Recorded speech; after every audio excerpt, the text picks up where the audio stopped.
O mga musang, si-share ko lang sa inyo tong hair treatment na or hair mask na nakita ko sa TikTok siya. So dito malalaman natin kung legit ba siya o effective. So gagamitin ko siya today, yung ginawa kong pag-apply is direct ko siyang in-apply sa buhok ko. So makikita niyo naman, dinivide ko lang dyan yung buhok ko into parts para naman lahat ay malagyan at walang malagpasan.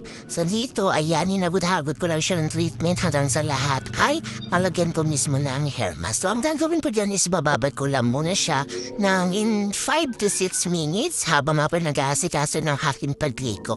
So for the meantime, ayan, tinari ko muna, maghihilamos ako. And yes, tingnan mo, wala nagbago sa mukha ko. Kahit anong nilamos siya, so jomit pa rin.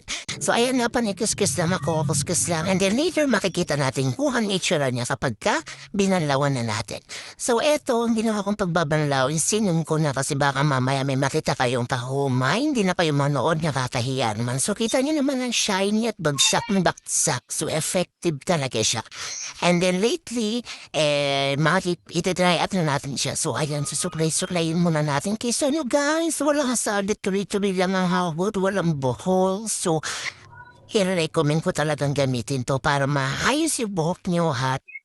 Lalo na pagka-dry is ma-fix naman siya kahit papano. So ayan, dinadry up ko lang siya ng dinadry up since wala tayong blower. Dahil alam mo na, pulita tayo. So itatapat ko lang siya sa electric fan habang sinusuklay-suklay ng pakonti-konti. So mamaya malalaman na natin yung resulta. So, mikang tayo ng lang minuto. At tingnan mo, diba ang ganda para akong bagong ribbon? Sheesh!